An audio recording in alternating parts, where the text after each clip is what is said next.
Sometimes the tiniest detail becomes the key to everything. And today, that detail unlocked Susie's past. Hello, everybody. I'm Lori from DNAngels, and today I have a story for you that's filled with mysteries and hope. This is one woman's journey towards finding the truth that she has searched for her entire life. Now, if you love stories where DNA reveals what the paper trail never could, go ahead and slam that button, swipe the hype, and stick around to the end to show your support for this incredibly brave adoptee.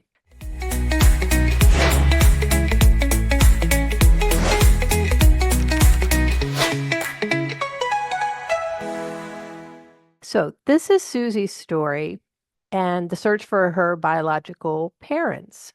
Susie came to DNAngels as an adoptee with almost no information about her beginnings. The only detail that she had was that her birth mother was 19 years old when she was placed for adoption. Now, that's not much to go on, but here at DNAngels, we don't need much because DNA tells the truth every single time. But still, the tiniest detail about her mother's age would prove helpful later on. So we began doing what we normally do. We sort the matches, we cluster families together, and we identify all of the distant branches and let the DNA lead the way to finding where all of those branches come together. So as we built on Susie's tree from all of her matches, we were able to come up with the two sets of great-grandparents on one side, just dealing with either her maternal side or her paternal side. We don't know what that is as we start, but I'm working with either her maternal or paternal, and I have found the two sets of great-grandparents on that side. I always change the names. So for this case, I'll use one couple is named the Miller is a Miller person and a white person. And the other set of great grandparents is a Mitchell person and a Brown person. So starting with one of those great grandparent couples, we'll start with the Miller and the white couple. So from that marriage came three children, two boys and one girl. So one of those three people has to be one of the grandparents. Again, I don't know which one, but one of the grandparents. And so here's where it gets really exciting. We actually had DNA matches to two of those three children. They were actually matches in Susie's match list. So one was the girl, we'll call her Christy, and she matched Susie at about 700 centimorgans. Norman, which was one of the boys, he matched at a whopping 1,371 centimorgans. Now, in genetic genealogy, a big number teaches us a big lesson. This is really big because Christy and Norman are siblings, but Norman shared so much more DNA with Susie compared to Christy. And again, since Christy and Norman were brother and sister, they should share somewhat similar amounts of DNA, but they don't. So this only could mean that Susie was a direct descendant of Norman. Now, Susie was born in 1987, and Norman was born in 1937, 50 years apart. So that told me that based on their ages and the amount of DNA that they shared, that Norman has to be Susie's grandfather. Wow, that was exciting to actually have a grandparent who tested right there in Susie's match list. So that was exciting because now that we have the grandparent, we know that one of his children has to be Susie's parent. So that was just exciting. So I started to research Norman to find out who his wife was, who his children were, and so that I could start narrowing down which one of his children was the parent we were looking for. But of course, there was a problem. First of all, Norman had passed away in 2022. And in reading his obituary and learning about his life, it turns out that Norman was never married. He had no known documented children, and there was nothing at all in his biography that pointed towards fatherhood. So, what did this mean? Well, this meant that if Norman actually did father a child, that child was either placed for adoption or the child would be with his or her mother, which is grandma. So that's why it's so important to find the grandmother's branch.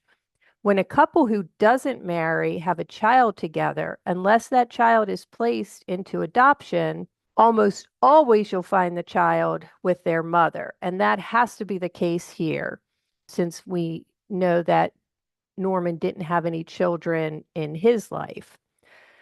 So we had grandpa, we're getting there, but now we have to find grandma. So we shifted our attention to the other set of great grandparents. Then that was the Mitchells and the Browns. And together, that couple had 6 children, 3 sons and 3 daughters. Now, since we already knew that Norman was our grandfather, we needed to focus on the daughters of this family in order to find grandma. So, looking at the 3 daughters, the first one we'll call Mary. She was born in 1928. So Mary was nearly 10 years older than Norman. And by the time he was old enough to father children, Mary was already settled into her married life, having children of her own. So it wasn't impossible that she had met up with Norman, but it really wasn't likely. I really wanted to look at the other sisters. So another sister was Barbie. Barbie was born in 1944, and she had only one known child. She had a son that was born in 1974. So, if you remember, Susie was born in 1987, so he would have only been about 13 years old. So, while I guess it's not impossible, I really felt like either Barbie could have had another child and placed that child into adoption, or it's not Barbie. So, while there's still a small possibility that it could be Barbie as grandma, I thought, let me look at the other daughter. So the final daughter we'll call Millie. Millie was born in 1943, and Millie had 2 children, a son and a daughter. And now this is where it gets very interesting. Millie's daughter, who we'll call Bessie, was born a few years before Millie married her husband. So could Norman have been the father of Bessie? Maybe. And then I looked to see when Bessie was born. Bessie was born in March of 1967, just a few weeks before her 20th birthday. That's right, she was 19, and that perfectly matched the small tidbit of information that Susie had provided. A 19-year-old mother, just like she had heard. So there it is. Let's put that together. Norman was born in 1937. Millie was born in 1943. It looks like they met somewhere along the way, and Millie's daughter was born in March of 1967, I think 3 or 4 years before Millie ended up marrying her husband. And most importantly, the DNA fit. All of the DNA matches that I had with this scenario, everything aligned, everything worked perfectly. So Bessie was Susie's mother. And the best part of this all is that Bessie and Millie, Susan's mother and grandmother, are both still living. Whew, so that's exciting. couldn't wait to tell Susie, gave her all of this information. And so the next step for Susie is to make contact with her birth mother. Now, that's not always an easy decision, and it really isn't an easy decision for Susie. Now, some people would jump right at it and make that phone call, feeling fortunate that her mother is still living. But for adoptees, even when they finally learn the identity of one or both of their biological parents, there's a lot of anxiety and fear that sometimes go with that. They're afraid of being rejected, of opening up old wounds. A lot of times, adoptees already feel like they were rejected from their mother or both of their biological parents, and that's how they ended up being placed for adoption. Now, that's usually not true.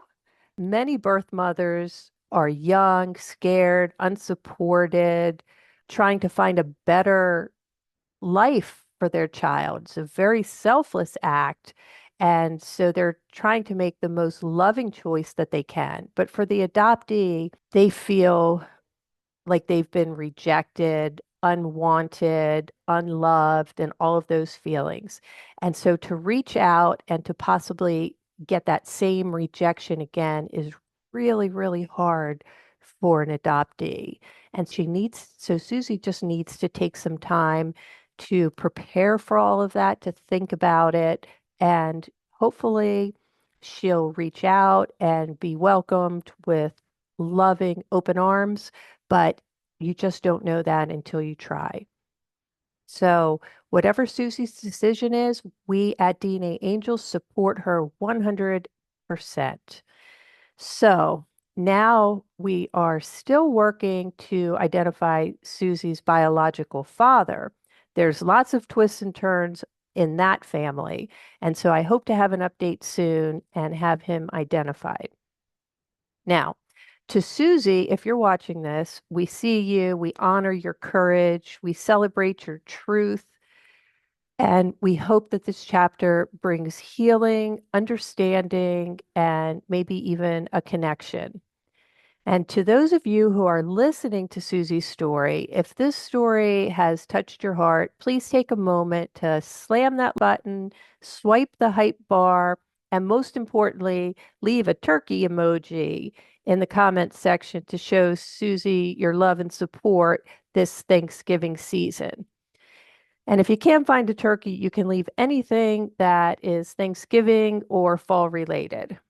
So those emojis that you leave are really important, as well as the comments, to help show Susie that you support her and remind her that she's not alone, and maybe even give her the strength and courage to go ahead and make that call. So I want to thank you all so much for watching and for supporting DNA Angels and for being part of these stories of truth and healing. And if you're looking for one or both of your biological parents, please go to our website, DNAngels.org, and request a search angel today. So remember, I'm Lori, and I'll see you in the next story.